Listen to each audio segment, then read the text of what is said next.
India finally work के after hours per full stop लगाने जा रहा है। अब आपको घर जाकर मेल्स चेक करना, बॉस के कॉल को रिसीव करने की झंझट नहीं होगी। एक ऐसा बिल लेके आया जा रहा है जो आपके वर्क लाइफ बैलेंस को मेंटेन करेगा। हम यहाँ पे बात करने वाले हैं राइट टू डिस्कनेक्ट बिल के बारे में, और उसके साथ साथ दो और भी बिल पास किए गए हैं उनके बारे में भी हम चर्चा करेंगे। और आखिर ये जो बिल है ये फाइनली कानून बनेगा या नहीं बनेगा, ये पूरी चर्चा आज हम इस सेशन में करने वाले हैं। सो बने रहिए इस सेशन के एंड तक। हेलो एवरीवन, मैम स्कान and I welcome you all to our YouTube channel study IQ judiciary. तो चलिए स्टूडेंट्स, हम स्टार्ट करते हैं इस पूरे सेशन को। और आपको काफ़ी अभी 2-3 दिनों से ये बिल जो है वो चर्चा में बना ही हुआ है, the right to disconnect bill 2025। अब क्या ये जो बिल है, क्या ये पहले भी पास हो चुका है? क्या ये बिल जो है, मतलब पास तो नहीं, बट यहाँ पे इसका इनिशिएटिव जो है वो पहले लिया जा चुका है। 2019 में इस बिल को पहले पेश किया जा चुका है। तो अब देखना ये है कि फाइनली इस बार ये जो बिल है वो पास होता है लोकसभा में या नहीं होता है, और हमें इसका कानून देखने को मिलता है या नहीं मिलता है। But before proceeding with the session students, ये है MP ADPO batch, Bihar APO, UP APO। आपको पता ही है कि काफ़ी सारी वैकेंसीज यहाँ पे आने वाली हैं। तो आप स्टूडेंट्स अगर किसी भी बैच में एनरोल होना चाहते हैं तो आप मेरा कोड यूज़ कर सकते हैं, दैट इज़ MUK100, MUK100, जिससे स्टूडेंट्स आपको यहाँ पे मेरी गाइडेंस मिलेगी और साथ ही साथ मेंटोरशिप भी मिलेगी और डिस्काउंट भी मिलेगा आपको अगर आप मेरा कोड यूज़ करेंगे तो। और यही है स्टूडेंट्स क्रिमिनल लिटिगेशन बैच। अगर आप एडवांस लेवल की ड्राफ्टिंग स्किल सीखना चाहते हैं तो आप इस बैच में एनरोल हो सकते हैं। एंड स्टूडेंट्स, आप स्टडी IQ ऐप को अगर डाउनलोड करेंगे तो डेली क्विज की भी प्रैक्टिस कर सकते हैं। जितने भी फ्री कोर्सेज हमारी तरफ से आपके लिए हैं वो भी आप यहाँ पे एक्सेस कर सकते हैं। And this is my Telegram channel, official Telegram channel Muskan ma'am study IQ judiciary. तो स्टूडेंट्स आप इस चैनल से भी कनेक्ट कर सकते हैं। And this is my number, that is 9667113879। यहाँ पे आप व्हाट्सएप कर सकते हैं, कॉल कर सकते हैं और बैच की सारी डिटेल्स भी ले सकते हैं। चलिए तो स्टूडेंट्स, हम बात करते हैं कि सबसे पहले ये बिल जो है ये बात किसके बारे में करता है। So what is the right to disconnect bill, disconnect होना। अब देखो यहाँ पे नारायण मूर्ति, अभी अभी यहाँ पे कुछ टाइम पहले नारायण मूर्ति और भी लोगों ने ऐसे यहाँ पे स्टेटमेंट्स दिए हैं कि हमारी जो इंडिया की पॉपुलेशन है, इवन यहाँ पे उनको सैटरडे संडे का भी वीक ऑफ नहीं मिलना चाहिए, कंटिन्यूसली काम करते रहना चाहिए। और इसने काफी ज्यादा डिबेट भी स्पार्क की है। और अभी हमने देखा होगा कि EY के एम्प्लॉय, एक पुणे की जो महिला थी, वो भी क्या हो गई, वर्क स्ट्रेस के कारण उनकी यहाँ पे मौत हो गई थी। तो उसके बाद ही work life balance, mental stress, ये सारी चीजें यहाँ पे फोकस करना जरूरी हो जाती हैं। तो ये जो बिल है ये इसी चीज को एड्रेस करता है। सो राइट टू डिस्कनेक्ट बिल जो है that was introduce in the lower house, that is Lok Sabha में। ये क्या किया गया था, इंट्रोड्यूस किया गया था किसके द्वारा, मेंबर ऑफ पार्लियामेंट के द्वारा, दैट इज सुप्रिया सुले, ठीक है, जो कि यहाँ पे नेशनलिस्ट कांग्रेस पार्टी की MP थी, मेंबर ऑफ पार्लियामेंट थी। इनके द्वारा इस बिल को क्या किया गया, प्रेजेंट किया गया। अब ये बिल बात किसके बारे में करता है, The bill seeks to address the growing concerns around the always on work culture where employees are expected to respond to work related calls। अब यहाँ पे क्या हो गया है कि जिस तरीके से हमारी टेक्नोलॉजी इतनी ज़्यादा एडवांस हो गई है कि हम व्हाट्सएप का इतना फ्रीक्वेंट यूज़ करने लगे हैं, अपने फ़ोन्स का यूज़ करने लगे हैं, तो किसी भी टाइम पे अगर हमें किसी को कॉल करना हो, मैसेज करना हो, हम कर सकते हैं। बट उससे क्या हो रहा है, उससे हमारा वर्क लाइफ बैलेंस जो है वो यहाँ पे डिस्टर्ब हो रहा है। अगर हमारे ऑफिस आवर्स खत्म भी हो जाते हैं, उसके बाद भी अगर बॉस का कॉल आता है तो हमें रिसीव करना पड़ता है, ईमेल्स आते हैं तो हमें रिवर्ट करना पड़ता है, जिससे क्या हो रहा है, हम अपनी प्रोफेशनल और पर्सनल लाइफ के बीच में एक बैलेंस मेंटेन नहीं कर पा रहे हैं। अब ये जो बिल है, मैंने आपको बताया कि ये पहली बार इंट्रोड्यूस नहीं हुआ है, ये 2019 में भी इंट्रोड्यूस हो चुका है। अब इसको री इंट्रोड्यूस किया गया है, ठीक है, 2025 में। And The bill arrives at a time when work-life balance, employee mental health, burnout and digital overwork are the major issues.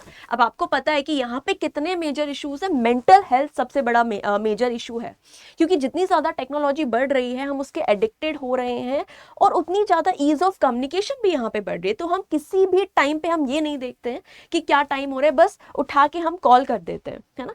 तो उससे क्या हो रहा है, उससे यहाँ पे आपको मेंटल हेल्थ पे भी आपकी इफेक्ट पड़ रहा है. अब ये जो बिल है ये बहुत ही अच्छी चीजें यहाँ पे बोलता है, मतलब क्या की प्रोविजंस है इस बिल के वो हम देखते हैं. तो सबसे पहले राइट टू डिस्कनेक्ट, मतलब मुझे अधिकार है कि भाई मैं एक प्रॉपर टाइम के बाद आफ्टर ऑफिस आवर्स में क्या होना चाहती हूँ, डिस्कनेक्ट होना चाहती हूँ. मतलब every employee will have the right to refuse the answer to the work related calls. हर एम्प्लॉय का राइट है कि आफ्टर ऑफिस आवर्स वो सारे अपने जो भी वर्क से रिलेटेड कॉल्स हैं, ईमेल्स हैं, मैसेजेस हैं, उनको डिसरिगार्ड कर सके. So that is right to disconnect, इसकी बात की जा रही है इस बिल में मेजरली. उसके बाद नो ऑब्लिगेशन टू रिस्पॉन्ड. अगर आफ्टर वर्क आवर्स आपका कोई मैसेज आता है, कोई ईमेल आता है, तो इसके लिए एम्प्लॉय जो है वो बिल्कुल भी बाध्य नहीं है, बिल्कुल भी यहाँ पे उसको कंपेल नहीं किया जाएगा कि आप ऐसे कॉल्स को क्या करें, रिसीव करें. ओके. उसके बाद next thing, no penalty for the refusal. अगर यहाँ पे एम्प्लॉय जो है वो रिस्पॉन्ड नहीं करता है तो इसका मतलब ये नहीं है कि मैनेजर उसको फायर कर देगा. यहाँ पे उसको कोई पेनाल्टी नहीं होने वाली है, कोई डिसिप्लिनरी एक्शन नहीं लिया जाएगा उसके अगेंस्ट. ओके. उसके बाद ओवर टाइम पे इफ दे रिस्पॉन्ड, और अगर यहाँ पे आप कॉल्स को रिसीव भी कर रहे हो, आप रिस्पॉन्ड कर रहे हो, आप आफ्टर ओवर टाइम यहाँ पे काम भी कर रहे हो, तो उससे रिलेटेड जो ओवर टाइम वेजेस बनते हैं उसके लिए आप यहाँ पे एंटाइटल्ड होगे. ये बिल ये बात करता है. Institution of an enforcement authority that is employ welfare authority. अब ये बहुत ज्यादा इंपॉर्टेंट बात की गई है इस बिल में. यहाँ पे बोला गया है कि एक एम्प्लॉय वेलफेयर अथॉरिटी होनी चाहिए. किस पर्पस के लिए, कि बिल के जो भी यहाँ पे प्रोविजंस हैं, जो भी यहाँ पे कंप्लायंसेस हैं, उनको देखने के लिए एक प्रॉपर एम्प्लॉय वेलफेयर अथॉरिटी यहाँ पर होनी चाहिए. उसके बाद next is penalty for non compliance. अगर यहाँ पे जो कंपनीज हैं या जो बिजनेस हैं, एंटिटीज हैं, अगर इस बिल के प्रोविजंस को यहाँ पे क्या करती हैं, वॉयलेट करती हैं, तो यहाँ पे इवन फाइन का भी प्रोविजन डाला गया है. That is 1% of the total remuneration which is paid to the employees. जितना रेम्युनरेशन एम्प्लॉइज को पे किया जाता है उसका 1% आपको यहाँ पे क्या करना पड़ेगा, एज अ पेनाल्टी पे करनी पड़ेगी. उसके बाद support for work life balance and digital wellbeing. तो ये जो बिल है मेनली ये एम करता है हमारे वर्क लाइफ बैलेंस और वेलबींग को यहाँ पे मेंटेन करने के लिए. ठीक है. अब क्या भारत में, मतलब भारत के अलावा भी क्या और भी बाकी देशों में ऐसी कोई व्यवस्था है या ऐसा कोई एक्ट है या ऐसा कोई कानून है, तो बिल्कुल है. अगर हम काफी सारे देशों की बात करें, जैसे ऑस्ट्रेलिया हो गया, यहाँ पे और भी सारी कंट्रीज हैं जहाँ पे ऑलरेडी ऐसे कानून हैं जो वर्क लाइफ बैलेंस को मेंटेन करने के लिए यहाँ पे लाए गए हैं. इंडिया ऐसा पहला देश नहीं है, बट हाँ इंडिया को जरूरत है इस तरीके के कानून की. अब यहाँ पे एक चीज और चल रही है कि क्या ये जो बिल है ये पास हो पाएगा.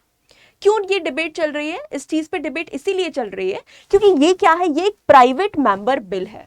अब प्राइवेट मेंबर बिल क्या होता है, तो प्राइवेट मेंबर बिल क्या होता है, it is a bill introduced by a member of parliament who is not a minister. जो यहाँ पे मिनिस्टर की पोजीशन में नहीं होते हैं, मतलब जिनके पास ऐसा कोई मेजर या कोई ऐसा पोर्टफोलियो नहीं होता है, कोई ऐसी मिनिस्ट्री नहीं होती है, जो मेंबर ऑफ पार्लियामेंट है, अगर उनके द्वारा किसी बिल को इंट्रोड्यूस किया जाता है तो that is a private member bill. मतलब अगर जो नॉर्मल बिल्स होते हैं उनको हम क्या कहते हैं, उनको हम गवर्नमेंट बिल बोलते हैं, या फिर जिनको हम पब्लिक बिल्स के नाम से भी जानते हैं. ऐसे बिल्स जो किसके द्वारा इंट्रोड्यूस किए जाते हैं, मिनिस्टर्स के द्वारा. मतलब जनरली ये किसका पार्ट होते हैं, जो भी गवर्नमेंट का ऑब्जेक्टिव होता है, गवर्नमेंट का एजेंडा होता है, तो उसके बेसिस पे होते हैं आपके गवर्नमेंट बिल या फिर पब्लिक बिल. तो फिर प्राइवेट मेंबर बिल का उद्देश्य क्या होता है, तो मेनली जो प्राइवेट मेंबर्स बिल होते हैं उनका उद्देश्य होता है कि कुछ अवेयरनेस यहाँ पे क्रिएट करना लोगों के दिमाग में, है ना, पार्लियामेंट के अंदर, कि शायद फ्यूचर में उसके बेसिस पे कोई लॉ बन जाए. एक डिबेट को स्पार्क करना, क्योंकि अभी तक ऐसे बहुत ही कम इंस्टेंसेस हैं जहां पे प्राइवेट मेंबर बिल जो है वो यहाँ पे लॉ में कन्वर्ट हो गया हो. ऐसे बहुत कम इंस्टेंसेस हमें देखने को मिलते हैं. ठीक है. उसके बाद अब यहाँ पे राइट टू डिस्कनेक्ट बिल तो है ही है, लेकिन उसके साथ साथ 2 अदर बिल्स भी हैं जो यहाँ पे हमें पढ़ना काफी इंपॉर्टेंट है और काफी फॉरवर्ड थिंकिंग के साथ इन बिल्स को यहाँ पे प्रेजेंट किया गया, और ये भी आपके प्राइवेट मेंबर बिल ही है। सबसे पहला है that is paternity and paternal benefits bill. अब आपने अभी तक मैटरनिटी बेनिफिट के बारे में तो पढ़ा ही होगा, अब यहाँ पे बात की जा रही है इस बिल के थ्रू पैटर्निटी बेनिफिट्स की, कि जो भी यहाँ पे फादर होते हैं उनकी भी तो रिस्पॉन्सिबिलिटी है कि वो अपने चाइल्ड की केयर करें, प्रॉपर उसको केयर दें, प्रॉपर टाइम दें उसको। तो ये जो बिल है ये इसी चीज की बात करता है कि यहाँ पे जो भी फादर है उनको भी एक तरीके से, जिस तरीके से मैटरनिटी लीव मिलती है उसी तरीके से पेड यहाँ पे पैटर्निटी लीव भी मिलनी चाहिए, ताकि वो अपने चिल्ड्रंस की अर्ली चाइल्डहुड केयर जो है वो यहाँ पे कर सके। तो ये बिल भी इसी बिल के साथ, राइट टू डिस्कनेक्ट बिल के साथ इंट्रोड्यूस किया गया है, that is paternity and paternal benefits bill, जो कि काफी ज्यादा कमेंडेबल है और एप्रिशिएबल भी। And next is your code on social security amendment bill 2025। अब अभी अभी यहाँ पे क्या हुए हैं, 4 लेबर कोड जो है वो एनफोर्स में आ चुके हैं, उसमें से एक ये भी था that is social security bill, उसी में अमेंडमेंट करने की बात की जा रही है। क्या बात की जा रही है कि यहाँ पे जो भी हमारे गिग वर्कर्स होते हैं, प्लेटफॉर्म वर्कर्स होते हैं, जैसे जोमेटो के हो गए, स्विगी हो गए, इंस्टामार्ट हो गए, जो यहाँ पे इस तरीके से डिलीवरी करते हैं, 10 मिनट्स डिलीवरी, 5 मिनट्स डिलीवरी, तो उनको यहाँ पे सोशल सिक्योरिटी देने के लिए, उनके वर्किंग आवर्स को रेगुलेट करने के लिए, प्रॉपर उनको मिनिमम वेजेस दी जा सके, ये सारे प्रोविजंस लाने की बात की जा रही है। कहाँ पे, किस बिल के through, that is code on social security amendment bill 2025। तो राइट टू डिस्कनेक्ट बिल के साथ ये अदर बिल्स भी यहाँ पे क्या किए गए हैं, इंट्रोड्यूस किए गए हैं। बट सैड बात ये है, मतलब दुखद बात ये है कि ये प्राइवेट मेंबर बिल है, और प्राइवेट मेंबर बिल बहुत ही कम होता है जो यहाँ पे कानून में बदल जाए। बट देखना ये है कि ये डिबेट तो स्पार्क करेंगे ही, और उसका अंत क्या होता है, it is going to be very interesting. So I hope guys आपको यहाँ पे क्लैरिटी आई होगी कि राइट टू डिस्कनेक्ट बिल क्या है और प्राइवेट मेंबर बिल क्या होता है, और इसका जो हम फ्यूचर, एक तरीके से फ्यूचर हम इसका देख सकते हैं इस बिल का, वो क्या होने वाला है, और उसके साथ साथ कौन से अदर बिल हैं जो यहाँ पे इंट्रोड्यूस किए गए हैं। So I hope guys you like the session. So मिलते हैं हम अपने नेक्स्ट सेशन में, तब तक के लिए thank you so much everyone, have a nice day.